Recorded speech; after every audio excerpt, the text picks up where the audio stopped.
আলহামদুলিল্লাহি রাব্বিল আলামিন ওয়াসসালাতু ওয়াসসালামু আলা সাইয়্যিদিল মুরসালিন আম্মা বা'দ ফাআউযু বিল্লাহি মিনাশ শাইতানির রাজীম বিসমিল্লাহির রহমানির রহিম।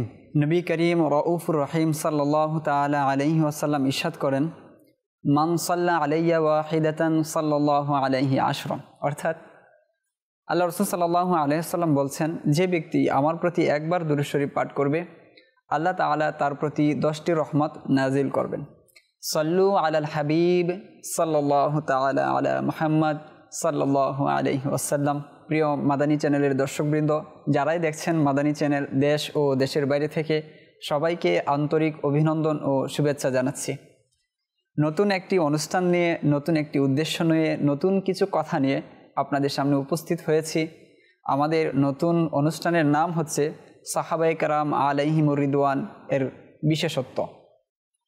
জি, আমরা আমাদের এই অনুষ্ঠানে পর্যায়ক্রমে আমরা সাহাবায়ে কেরামের জীবনী, এক একজন সাহাবায়ে কেরামের জীবনী শুনব এবং তাদের যে বিশেষত্বগুলো রয়েছে সেগুলো আমরা শুনে নিজেদের আমলের মধ্যে, আমলি জীবনে বাস্তবায়নের চেষ্টা করব ইনশাআল্লাহ আজ্জা ওয়াজাল।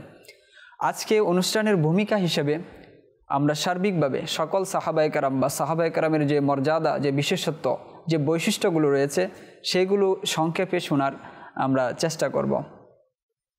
সাহাবায়ে কেরামের জীবনে আসলে আমাদের কেন শুনতে হবে, তাদের বিশেষত্ব আমাদের কেন শুনতে হবে, এই বিষয়ে উলামায়ে কেরামগণ অসংখ্য কথা লিখে গেছেন। তাদের কিতাবগুলোর মধ্যে অসংখ্য কিতাবও রচিত হয়েছে সাহাবায়ে কেরামের জীবনীর উপর এবং তাদের বিশেষত্বের উপর। আমরা যদি সাহাবী এই শব্দটা আগে আমরা জানি যে সাহাবী আসলে কাকে বলে, এর বহুবচন কি, বা মহিলা সাহাবী তাদের ক্ষেত্রে কোন শব্দ চয়ন করা হয়, সেই বিষয়গুলো জেনে আমরা একে একে সামনে অগ্রসর হব। সাহাবী শব্দটির সাথে আমরা সকলেই পরিচিত। এর অর্থ হচ্ছে সঙ্গী, সাথী, বন্ধু, সহচর, আরও বিভিন্ন অর্থে একে আমরা ব্যবহার করে থাকি। এর বহুবচন হচ্ছে আসহাব বা সাহাবা। তবে এর স্ত্রীর ক্ষেত্রে, অর্থাৎ আমরা যদি কোনো স্ত্রী মহিলা সাহাবীর ক্ষেত্রে শব্দটি ব্যবহার করতে চাই তাহলে আরবিতে বলা হয় সাহাবিয়া, এবং এর বহুবচন হচ্ছে, অর্থাৎ স্ত্রীবাচক বহুবচন হচ্ছে সাহাবিয়াত।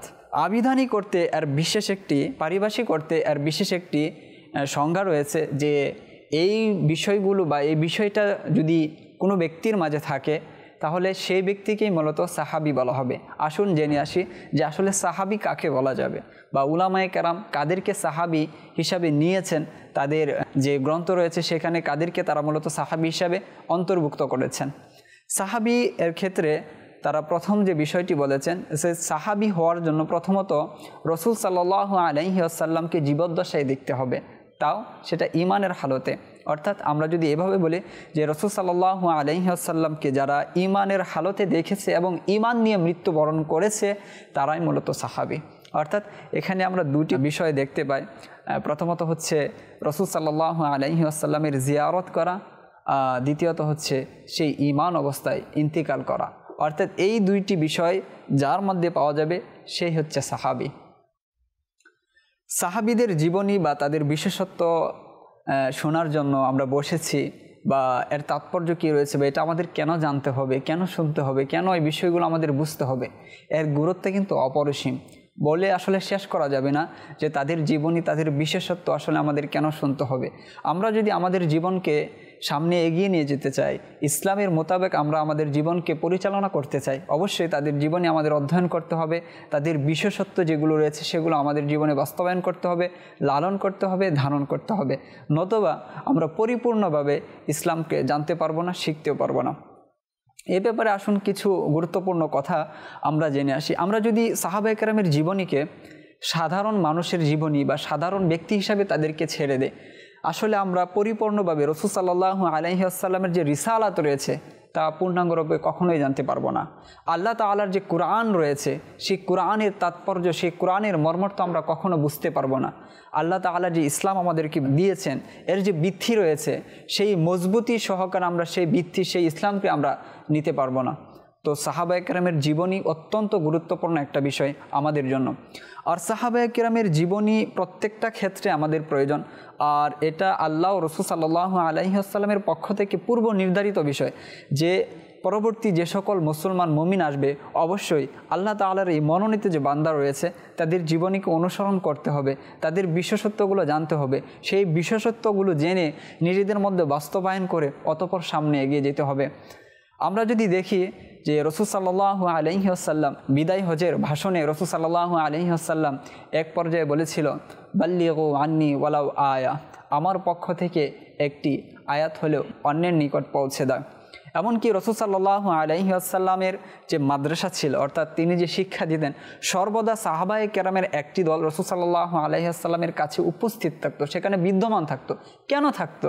যে রাসূল সাল্লাল্লাহু আলাইহি ওয়াসাল্লামের কাছে নতুন কোনো ওহী আসলে বা রাসূল সাল্লাল্লাহু আলাইহি ওয়াসাল্লাম কোনো কাজ করলে, কোনো কথা বললে, কোনো এমন বিষয় যা সাহাবায়ে কেরাম প্রশ্ন করেছে, রাসূল সাল্লাল্লাহু আলাইহি ওয়াসাল্লাম তাদেরকে এই বিষয়ে বাধা দেননি।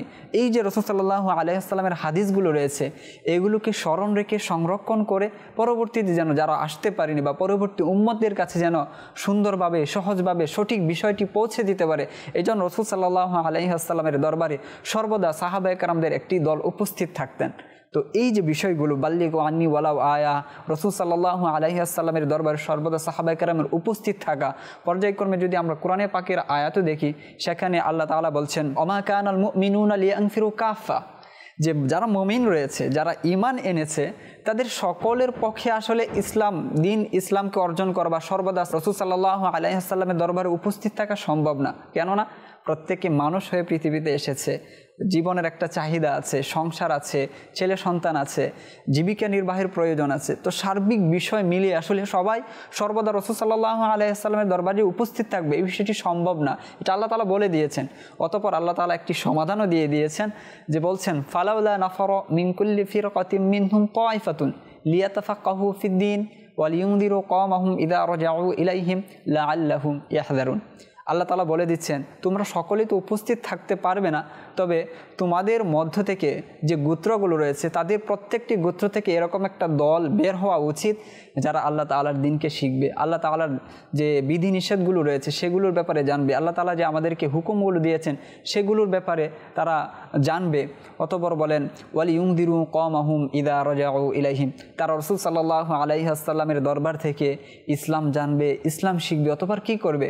অতঃপর তারা তাদের গোত্রের কাছে আবার ফিরে যাবে, সেখানে গিয়ে আল্লাহ তাআলার বিধিনিষেধগুলো তাদেরকে জানাবে, তাদেরকে আল্লাহ তাআলার ব্যাপারে সতর্ক করবে, আল্লাহ তাআলা যে জাহান্নাম থেকে ভয় করতে বলেছেন সেই জাহান্নামকে ভয় করবে। ইযা রাজাউ ইলাইহিম, তাদের কাছে গিয়ে তারা এই বার্তাগুলো পৌঁছে দেবে, লাআল্লাহুম ইয়াহযারুন, যেন মানুষ তাদের এই কথাগুলো শুনে তাদের যে শিক্ষা নিয়ে এসেছে সে শিক্ষার উপর আমল করে তারাও যেন গুনাহ থেকে বাঁচতে পারে। এই যে আমরা বিষয়গুলো দেখলাম যে আল্লাহ রাসূল বলছেন, বাল্লিগু আন্নি ওয়ালাউ আয়া, পক্ষান্তরে সাহাবায়ে কেরামের সর্বদা উপস্থিত থাকা, একটি দল উপস্থিত থাকা, এমনকি আল্লাহ তাআলাও বলছেন একটি জামাত এরকম হওয়া উচিত। তো সেই জামাতটা হচ্ছে সাহাবায়ে কেরাম, তারা এই ইসলামকে প্রকৃতপক্ষে দেখেছেন, ইসলামের বিধানগুলো তারা পুঙ্খানুপুঙ্খভাবে জানেন। অতঃপর সেই ইসলামের বাণীগুলো, আল্লাহ তাআলার বিধিনিষেধগুলো, রাসূল সাল্লাল্লাহু আলাইহি ওয়াসাল্লামের হাদিসগুলো সমগ্র পৃথিবীতে ছড়িয়ে দেওয়ার জন্য তারা ছড়িয়ে পড়েছেন। রাসূল সাল্লাল্লাহু আলাইহি ওয়াসাল্লামের হাদিসের উপর আমল করতে গিয়ে, আল্লাহ তাআলার এই কোরআনের উপর আমল করতে গিয়ে। তো এই যে আমরা ইসলামকে জানবো, কাদের মাধ্যমে জানবো? তাদের মাধ্যমেই তো আমরা ইসলামটা পেয়েছি, তারাই তো আমাদের কাছে পৌঁছিয়েছেন, তারাই তো নিজের জীবনকে বাজি রেখে, জীবনের সর্বত্র সব কিছু ত্যাগ করে, তিতিক্ষা করে আমাদের কাছে ইসলামটা পৌঁছিয়েছেন, আমাদের কাছে ইসলাম তারা প্রচার করেছেন।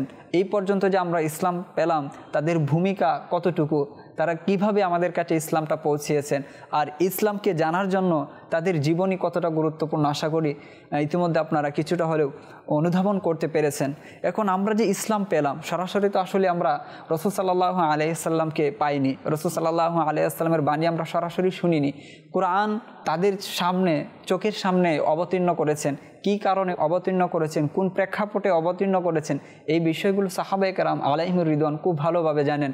এই জন্যই তাদের বিশেষত্ব, তাদের জীবনী অধ্যয়ন করা আমাদের জন্য জরুরি। অতএব তাদের জীবনী যদি আমরা বাদ দিয়ে ইসলামকে জানতে চাই, তাদের জীবনী বাদ দিয়ে যদি আমরা রাসূল সাল্লাল্লাহু আলাইহি ওয়াসাল্লামের সুন্নতের উপর আমল করতে চাই, এটা অসম্ভব। এই জন্যই আমাদেরকে তাদের জীবনী অধ্যয়ন করা অতীব জরুরি, অতীব গুরুত্বপূর্ণ। এ ব্যাপারে আব্দুল্লাহ ইবনে মাসউদ রাদিয়াল্লাহু তাআলা আনহুর প্রসিদ্ধ একটি হাদিস, যে তিনি সকল মুসলিম উম্মাহকে সম্বোধন করে বলছেন যে তোমরা যদি চাও যে তোমরা সঠিক পথে চলবে, যে সিরাতে মুস্তাকিম যে রয়েছে এই পথে তোমরা তোমাদের জীবন পরিচালিত করবে, তাহলে তোমরা কি করো? সাহাবায়ে কেরামদের অনুসরণ করো। কেননা সাহাবায়ে কেরাম হচ্ছে তারা যাদের যে ইখলাস, একনিষ্ঠতা এটা অত্যন্ত উপরের পর্যায়ে, তাদের অন্তরগুলো পরিষ্কার, তাদের মনের মধ্যে কোনো ধরনের লৌকিকতা নেই, কোনো ধরনের বানোয়াট এই বিষয়গুলো নেই। সুতরাং তোমরা যদি সঠিকভাবে নিজেকে পরিচালনা করতে চাও তাহলে অবশ্যই সাহাবায়ে কেরাম আলাইহিমুর রিদওয়ানের জীবনী অধ্যয়ন করো, তাদেরকে অনুসরণ করো, তাহলেই তোমরা সঠিকভাবে নিজেদেরকে পরিচালনা করতে পারবে, ইসলামের পথে পরিচালনা করতে পারবে। এ থেকে আমরা সাহাবায়ে কেরামের জীবনী, তাদের বিশেষত্ব যে জানার একটি গুরুত্বপূর্ণ বিষয় আমরা জানতে পারি বা বুঝতে পারি। যে সকল সাহাবায়ে কেরাম যে রয়েছেন, আল্লাহ রাসূল সাল্লাল্লাহু আলাইহি ওয়াসাল্লামের যে সাহাবায়ে কেরাম রয়েছেন, তাদের বিশেষত্ব যে মুসলিম উম্মার আলেম উলামাগণ বর্ণনা করেছেন এরকম নয়। কোরআনে পাকের জায়গায় জায়গায় তাদের আলোচনা এসেছে, আল্লাহ তাআলা স্বয়ং তাদের বিশেষত্ব, তাদের বৈশিষ্ট্যগুলো বর্ণনা করেছেন। ইনশাল্লাহ আমরা একে একে তাদের বৈশিষ্ট্যগুলো শোনার চেষ্টা করব। আমি চেষ্টা করব যে কোরআনে পাকের মধ্যে তাদের ব্যাপারে যে বিশেষত্ব বৈশিষ্ট্যগুলো বর্ণনা হয়েছে সেগুলো আপনাদের কাছে পৌঁছে দেওয়ার, এবং এই নিয়ত করব বা এই নিয়তে আমরা শুনব যে আল্লাহ তাআলা তাদের যে বিশেষ বৈশিষ্ট্যগুলো দিয়েছেন, তাদের মাঝে কি কি বৈশিষ্ট্য ছিল, কি বিশেষত্ব ছিল, এইগুলো শোনার পর আমরা আমাদের নিজেদের আমলের মধ্যে এই বিষয়গুলো বাস্তবায়ন করার চেষ্টা করব। আল্লাহ তাআলা যে রাসূল সাল্লাল্লাহু আলাইহি ওয়াসাল্লাম এর যে সাহাবায়ে কেরাম, তাদেরকে আল্লাহ তাআলা স্বয়ং মনোনীত করেছেন। তাদের যে বিশেষত্ব বলছেন যে এরা এমনি এমনি মানুষের কাছে প্রশংসিত হননি, বা তারা এমনি এমনি আসলে এতটা মর্যাদাবান হয়নি, স্বয়ং আল্লাহ তাআলা তাদেরকে মনোনীত করেছেন। তাদের প্রধান বিশেষত্ব হচ্ছে এটা যে আল্লাহ তাআলা তাদেরকে আল্লাহ রাসূল সাল্লাল্লাহু আলাইহি ওয়াসাল্লামের জন্য মনোনীত করেছেন। আল্লাহ তাআলা তাদেরকে বাছাই করেছেন যে তার হাবিবের সাথে আসলে কোন দলটা হবে, কোন মানুষগুলো তার হাবিবের সাহচর্য লাভ করবে, কারা তার হাবিবের সহচর হবে, এটা আল্লাহ তাআলা স্বয়ং নির্ধারণ করেছেন। এমনকি আল্লাহ তাআলা কোরআনে পাকের মধ্যে ইরশাদ করেন, বিসমিল্লাহির রহমানির রহিম, সুম্মা আওরাসনাল কিতাবাল্লাযীনা আসতাফাইনা মিন ইবাদিনা। আল্লাহ তাআলা বলছেন যে ওই সকল ব্যক্তি যে আমি তাদেরকে আমার যে কিতাব রয়েছে এর উত্তরাধিকার বানিয়েছি, তাদেরকে আমি ওয়ারিস বানিয়েছি, আমার বান্দাদের মধ্য থেকে তাদেরকে আমি মনোনীত করেছি, তারা হচ্ছেন সাহাবায়ে কেরাম আলাইহিমুর রিদওয়ান। এই যে আয়াতটি রয়েছে সুম্মা আওরাসনাল কিতাবাল্লাযীনা আসতাফাইনা মিন ইবাদিনা, এই আয়াতের ব্যাপারে সকলেই একমত যে এখানে যে আল্লাহ তাআলার মনোনীত বান্দা, এই মনোনীত বান্দা দ্বারা উদ্দেশ্য হচ্ছে সাহাবায়ে কেরাম আলাইহিমুর রিদওয়ান। অন্যত্র আল্লাহ তাআলা আরও একটি আয়াতের মধ্যে ইরশাদ করেছেন, কুলিল হামদুলিল্লাহি ওয়া সালামুন আলা ইবাদিহিল্লাযীনা আসতাফা। হে রাসূল, আপনি বলে দিন যে সকল প্রশংসা আল্লাহ তাআলার জন্য, এবং সালাম বর্ষিত হোক ওই সকল বান্দাদের প্রতি, শান্তি বর্ষিত হোক যারা হচ্ছে আমার মনোনীত বান্দা, যাদেরকে আমি মনোনীত করেছি। তো এইখানে আল্লাহ তাআলা মনোনীত বিষয়টি নিয়ে এসেছেন। এই মনোনীত বান্দা আসলে কারা, কাদের উপরে আল্লাহ তাআলা বলছেন যে আমার শান্তি বর্ষিত হোক, সালাম বর্ষিত হোক? আসলে তারা হচ্ছেন সেই সকল ব্যক্তি, তারাই হচ্ছেন সেই সকল মনীষী যাদের ত্যাগ তিতিক্ষার কারণে আজকে ইসলাম এই পর্যন্ত পৌঁছেছে। আজকে আমরা ইসলামকে এত সুন্দরভাবে, এত সহজভাবে পেয়েছি, যাদের কারণে আল্লাহ তাআলা পর্যন্ত আমরা সহজেই পৌঁছাতে পারছি, আল্লাহ তাআলার পরিচয় আমরা সহজেই লাভ করতে পারছি। তারাই হচ্ছেন আল্লাহ তাআলার সেই সকল মনোনীত বান্দা, যাদের উপরে আল্লাহ তাআলা স্বয়ং বলছেন যে তাদের উপর সালাম হোক, তাদের উপর শান্তি বর্ষিত হোক। সুতরাং তাদের জীবনী অধ্যয়ন করা, তাদের জীবনী জানা কতটা গুরুত্বপূর্ণ আমাদের জন্য এই আয়াতগুলো থেকে আমরা বুঝতে পারি। অন্যত্র সাহাবায়ে কেরামের বিশেষত্ব সম্পর্কে আল্লাহ তাআলা আরও বলছেন যে যারা আল্লাহ রাসূল সাল্লাল্লাহু আলাইহি ওয়াসাল্লামের সাহাবা, অর্থাৎ আমার প্রিয় হাবিব সাল্লাল্লাহু আলাইহি ওয়াসাল্লামের সাহাবা, তাদের প্রতি আমার যে সন্তুষ্টি সেটা কী রকম, বা তারা সেই ব্যক্তিগুলো কারা? আল্লাহ তাআলা বলছেন, বিসমিল্লাহির রহমানির রহিম, والسابقون الأولون من المهاجرين والأنصار والذين اتبعوهم بإحسان رضي الله عنهم ورضوا عنه। এখানে আল্লাহ তাআলা সাহাবায়ে কেরামের একটা যে গণ্ডি দিয়ে দিলেন যে আসলে কারা আল্লাহ রাসূল সাল্লাল্লাহু আলাইহি ওয়াসাল্লামের সাহাবা এবং তাদের প্রতিদানিবি কী রয়েছে, তাদের বিশেষত্বটা কি।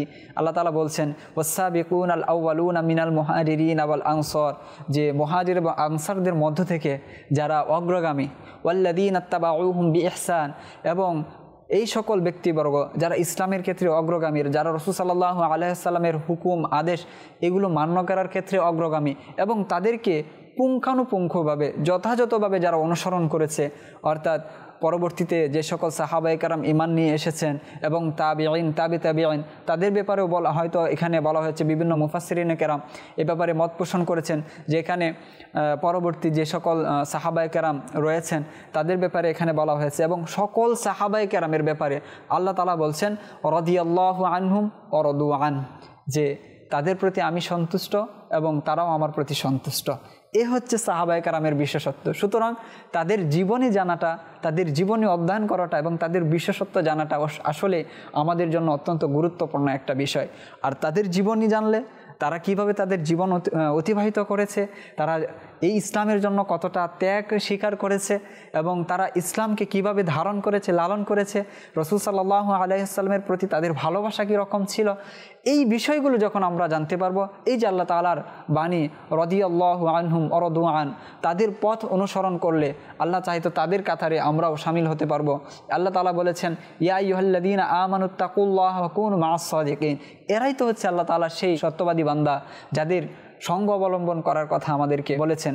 যদিও আমরা তাদের সাহচর্য এখন লাভ করতে পারবো না, তবে তাদের যে জীবনী লেখা হয়েছে কিতাবের মধ্যে সেগুলো আমরা যদি অধ্যয়ন করি মনোযোগ সহকারে, তাহলে তারা যেভাবে চলেছে, তারা আল্লাহ তাআলার যে বিধিবিধানগুলো যেভাবে মান্য করেছে, আমরা হয়তো সেভাবে চলতে সামর্থ্যবান হয়ে যাব, আমাদের মধ্যে হয়তো সেই সক্ষমতা, সেই সাহস তৈরি হয়ে যাবে আল্লাহ চাইলে। অতএব আমাদেরকে তাদের জীবনী, তাদের বিশেষত্বগুলো আমাদেরকে জানা উচিত। আমাদের যারা ফ্যামিলিতে যারা আছে, মা বোন যারা আছে, আমার আত্মীয় স্বজন যারা আছে, তাদেরকেও বিষয়ে উদ্বুদ্ধ করা যে হ্যাঁ, যারা এই সকল সাহাবায়ে কেরাম তাদের জীবনে আসলে অধ্যয়ন করা, অনুসরণ করা উচিত। আসুন আরও কিছু তাদের যে মর্যাদা রয়েছে কোরআনে পাকের মধ্যে বর্ণিত হয়েছে, তাদের আরও কিছু বিশেষত্ব ছিল, তারা কী রকম ছিল, তাদের জীবনে কোন বিষয়টিকে সবচেয়ে প্রায়োরিটি দিয়েছেন, গুরুত্ব দিয়েছেন, সে বিষয় সম্পর্কে আসুন আমরা জেনে আসি। আল্লাহ তাআলা কোরআনে পাকের মধ্যে বলছেন বিসমিল্লাহির রহমানির রহিম লা তাজিদু কওমান ইউমিনুনা বিল্লাহি ওয়াল ইয়াউমিল আখির। আল্লাহ তাআলা বলছেন যে তোমরা এমন কোনো কওমকে, এমন কোনো গোত্রকে পাবে না ইউমিনুনা বিল্লাহি ওয়াল ইয়াউমিল আখির, যারা আল্লাহ এবং আখিরাতের উপর বিশ্বাস রাখে, ঈমান রাখে, তাদেরকে তোমরা কখনো এমত অবস্থায় পাবে না। কি অবস্থায়?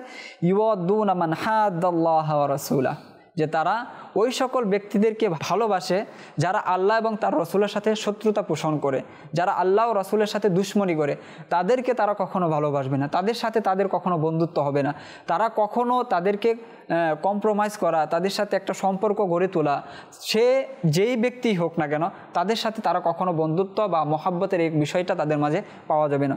অতঃপর বলছেন ওয়ালাউ কানু আবাহুম আও আবনাহুম আও ইখওয়ানাহুম আও আশিরাতাহুম, ওই সকল ব্যক্তি যারা আল্লাহ এবং রসুলের প্রতি বিদ্বেষ রাখে, শত্রুতা পোষণ করে, তাদের মনে আল্লাহ ও রসুলের জন্য কোনো ভালোবাসা নেই, তারা যদি তাদের আপনজন হয়, এমনকি তারা যদি তাদের পিতা হয়, তারা সন্তান হয়, তারা ভাই হয়, এমনকি প্রতিবেশী হয়, তারপরও তাদের সাথে তাদের কোনো সম্পর্ক থাকবে না, তাদের প্রতি তাদের কোনো ভালোবাসা থাকবে না।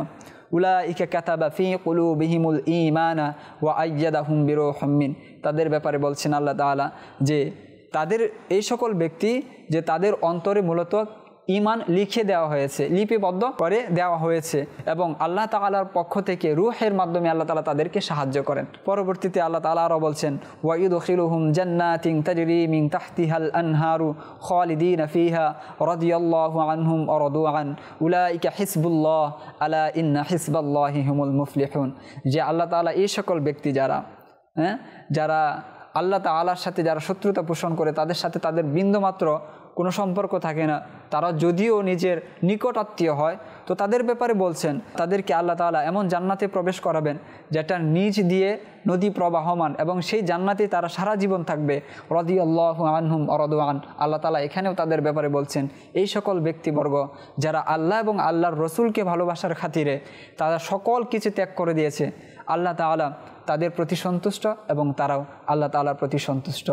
আর এই যে জামাতটা, এই জামাতের একটি বৈশিষ্ট্য, একটি বিশেষত্ব, একটি বিশেষ উপাধিও আল্লাহ তাআলা দিয়ে দিয়েছেন, উলাইকা হিজবুল্লাহ।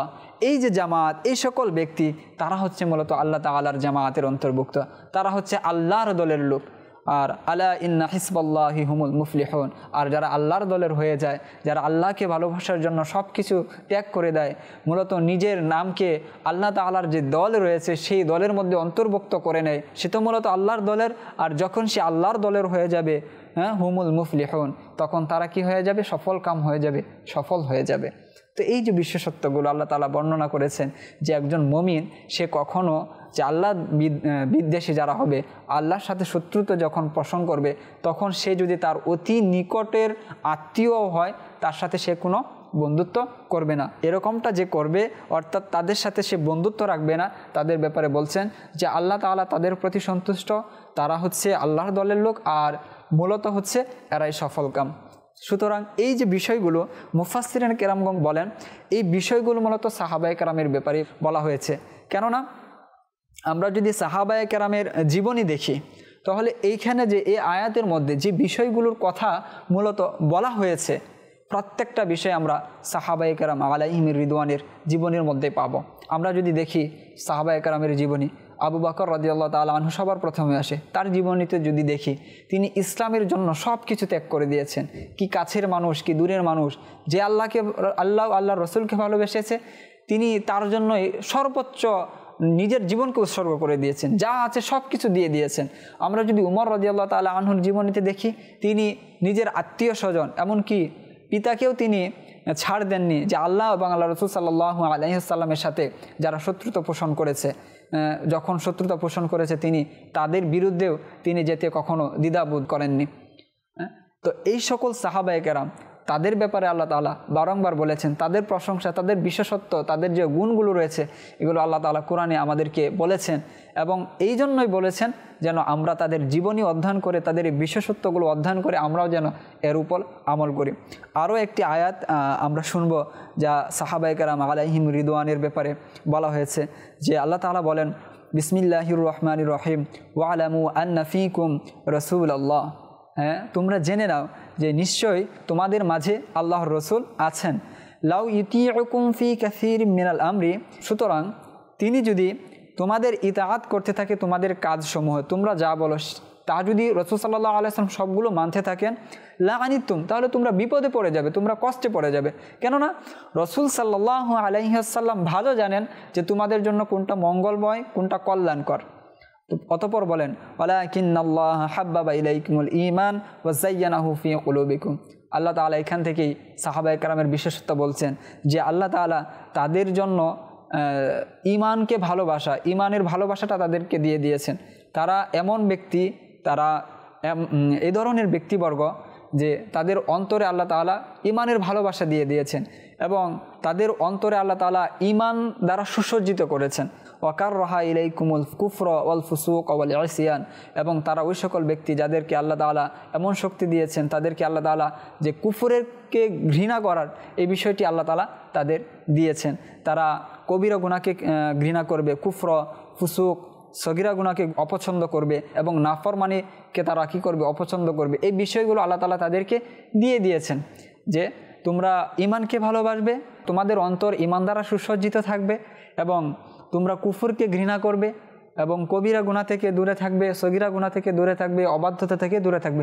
এই যে বিশেষত্বগুলো আল্লাহ তাআলা সাহাবায়ে কেরামের ব্যাপারে বলেছেন। সুতরাং আমাদেরকে এ থেকে শিক্ষা নেওয়া উচিত, এ থেকে আমাদেরকে বুঝতে হবে যে সাহাবায়ে কেরামের মর্যাদা কতটুকু, সাহাবায়ে কেরামের বিশেষত্ব কতটুকু, এবং ইসলামে তাদের যে মর্যাদা রয়েছে, ইসলামে তাদের যে গুরুত্ব রয়েছে, এই বিষয়গুলো আমরা অনুধাবন করতে পারি। তাছাড়াও আল্লাহ রাসূল সাল্লাল্লাহু আলাইহি ওয়াসাল্লাম বিভিন্ন হাদিসের মধ্যেও সাহাবায়ে কেরামের বিশেষত্ব, তাদের মর্যাদা তুলে ধরেছেন। সংক্ষেপে আমরা সেগুলো শোনার চেষ্টা করব। আল্লাহ রাসূল সাল্লাল্লাহু আলাইহি ওয়াসাল্লাম বলেন, ইন্নাল্লাহা ইখতারা আসহাবি আলাল আলামিনা সিওয়ান নাবিয়্যিনা ওয়াল মুরসালিনা।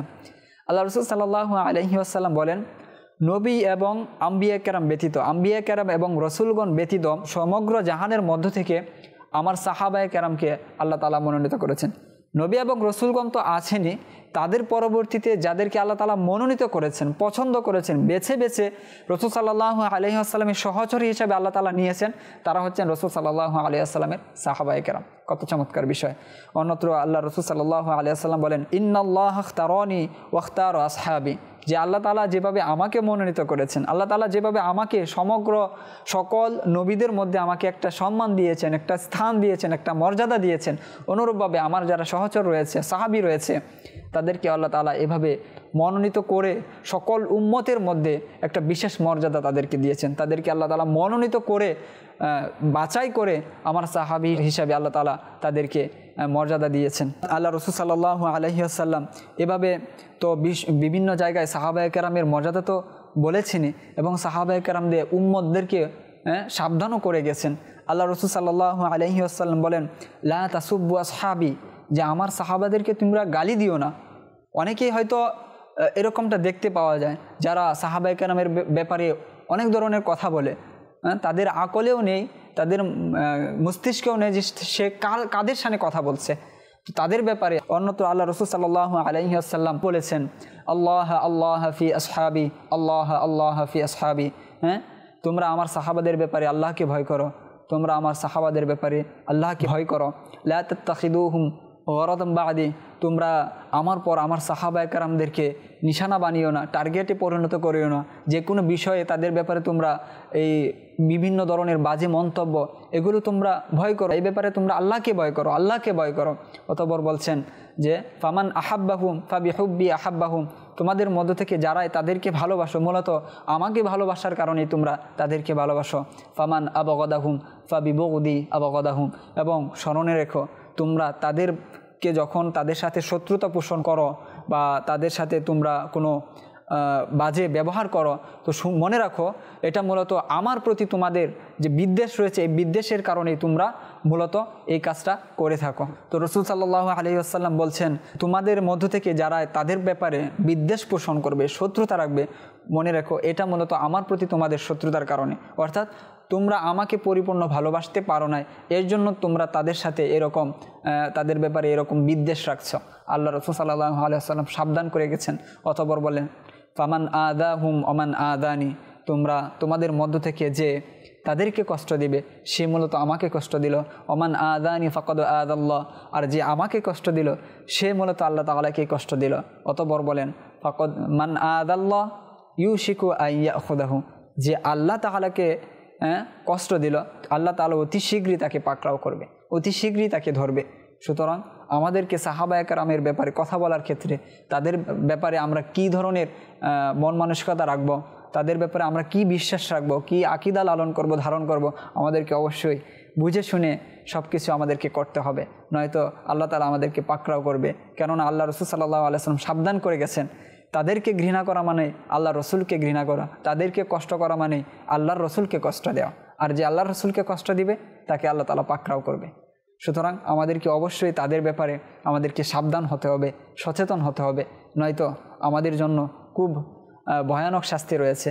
আমি আবারও সেই বিষয়ের দিকে ফিরে আসব যে সাহাবায়ে কেরামের জীবনী আসলে অধ্যয়ন করা আমাদের উচিত। আমরা যদি প্রকৃতপক্ষে ইসলামকে জানতে চাই, প্রকৃতপক্ষে ইসলামের অনুসারী হতে চাই, সাহাবায়ে কেরামকে আমাদেরকে অনুসরণ করতে হবে। কেননা তারা ইসলামকে যতটা কাছ থেকে জেনেছে, তারা ইসলামকে যতটা ভালোভাবে জেনেছে, ততটুকু অন্য কেউ জানে না। আমরা সুতরাং আমাদের উচিত তাদের জীবনে অনুসরণ করে তাদের বিশেষত্বগুলো জেনে সেইভাবে আমাদের জীবনকে রঙিন করা। আল্লাহ তাআলা তাদের জীবনী অধ্যয়ন করে তাদের বিশেষত্বগুলো জেনে আমাদেরকে তাদের মতো হওয়ার, তাদের পথ অনুসরণ করার তৌফিক দান করুন। আমিন বিজাহিন নবীল আমিন। সাল্লু আলাল হাবিব সাল্লাল্লাহু তাআলা আলা মুহাম্মদ সাল্লাল্লাহু আলাইহি ওয়াসাল্লাম।